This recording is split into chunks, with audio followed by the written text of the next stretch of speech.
Hi, I'm Michael from Waterton Studios and this is the Hobby Hacker. Welcome to part 2 of our epic farmhouse build. We're gonna make this from start to finish. If you haven't seen part 1 yet, links in the description, and as always I'll be using my texture stamps and rollers. Again, you'll find information down there. Like if you like it, subscribe if you want to see any more builds, sit back, get a brew, and let's get to it.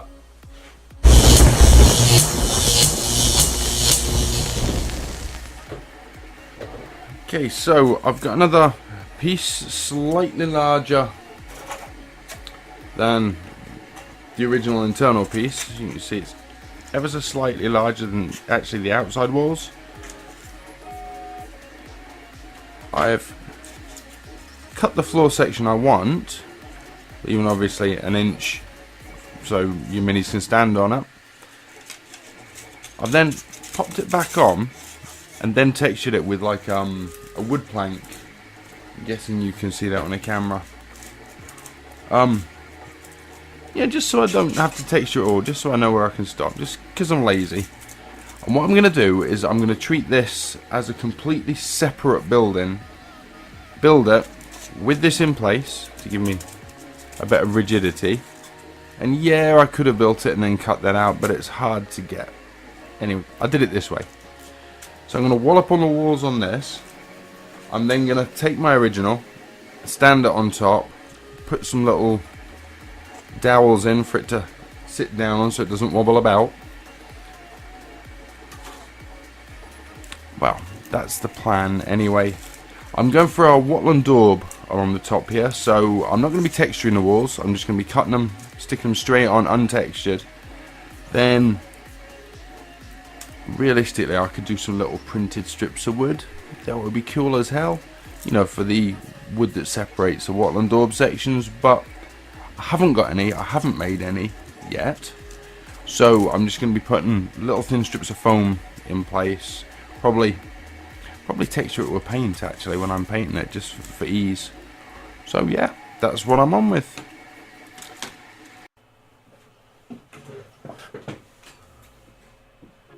Right guys, as I said, I've put the walls on.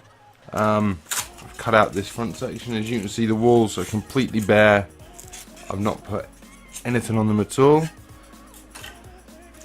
And as I said before, I'd already pre-cut that section, and that leaves me this rather plain looking box.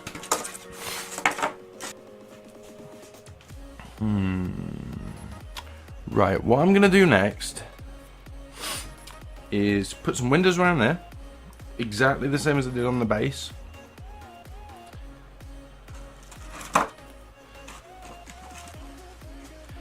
We're going to put some broken joists, so sort of as if it was running along here, and then smashed off a little overhanging, just so they stick out a little bit.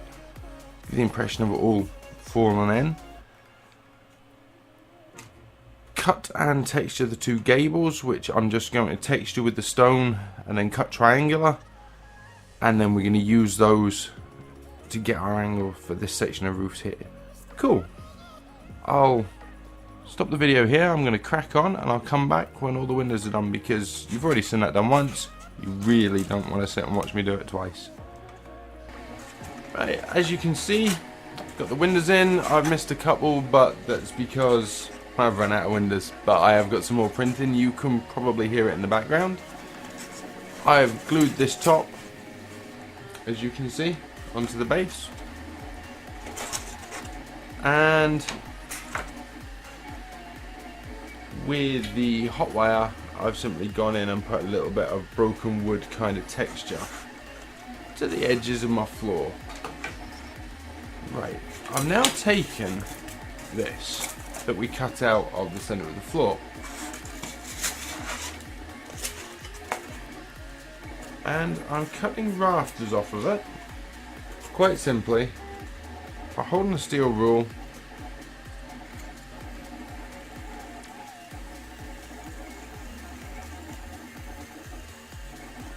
sliding down with a hot wire. Now the reason I'm using this is because I want these cut areas to line up nicely with these cut areas in here. So we then take one more cut.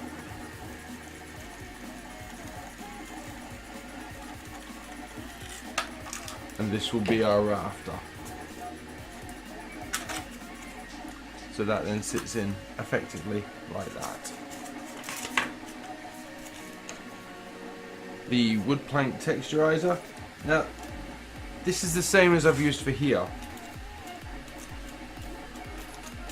Really, it's not ideal, but as of yet, I don't have a better one. It's got me thinking I probably need a wood grain roller of some description though, so watch this space basically. So that will then just glue in like that.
Right.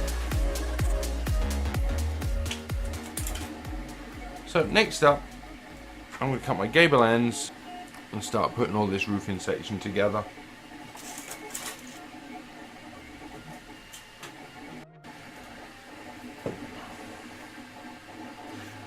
Cool. I'm liking that. For the roof, I've cut some cardboard templates. Exactly the right width. Pretty much the peak I'm looking for. And I've cut this piece.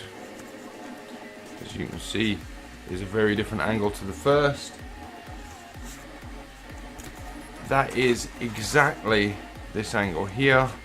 And if I needed it for the internal as well, that would be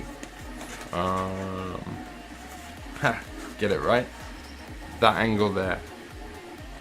But we're having just a bit of a ruined roof over here, so this angle here is important to me. So here's my angle, here's my gable.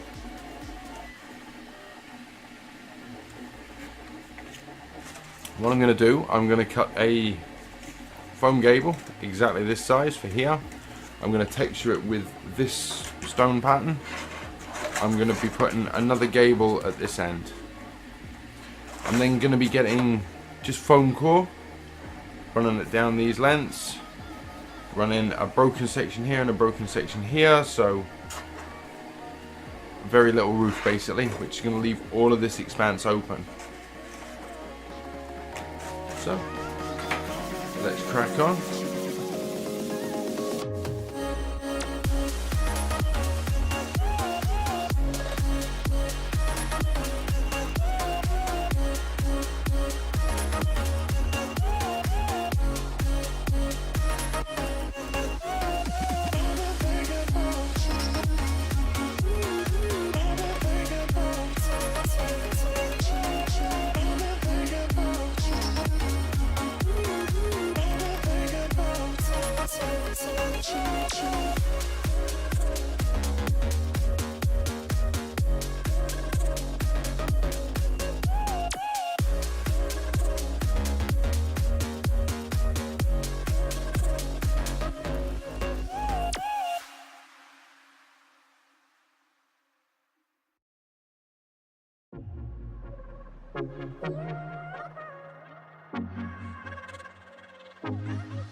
Right, that's sort of working.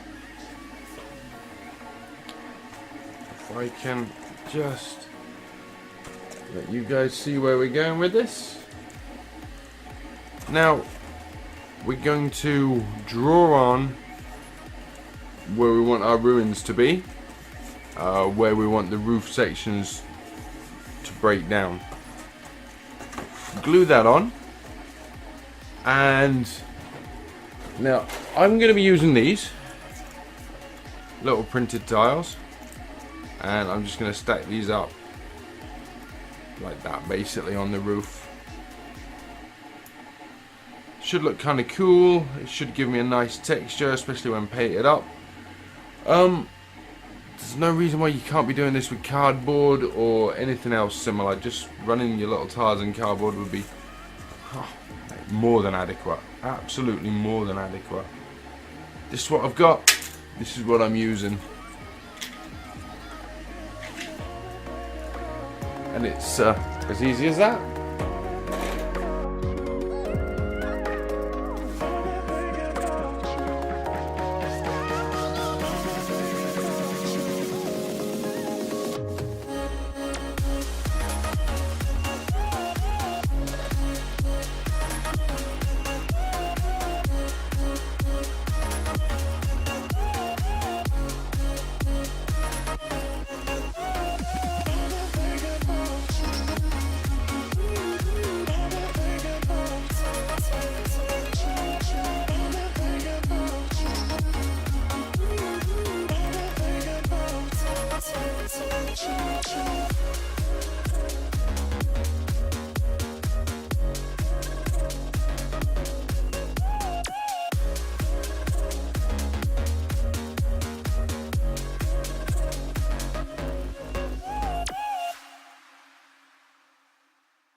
Now, I have got absolutely no idea if I've got enough shingles to do all this. But I mean, as I said before, you could cut these out of cardboard, you can make them out of little thin strips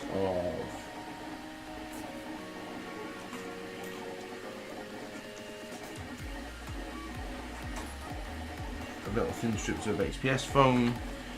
You could make them out of anything you blooming want, really. Cereal box cardboard.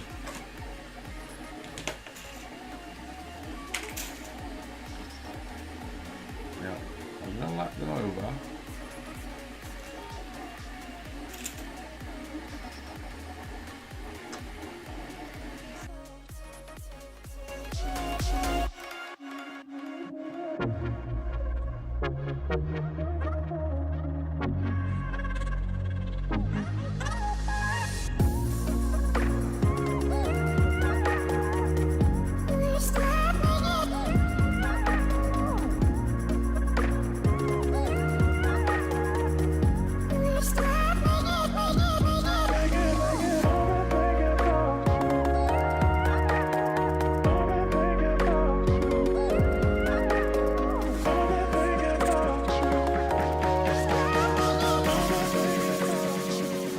I'm going to do the rest of this roof. Come back when that's done and we'll put the little fascias on for the gable ends and the wood pattern for the wattle and daub section.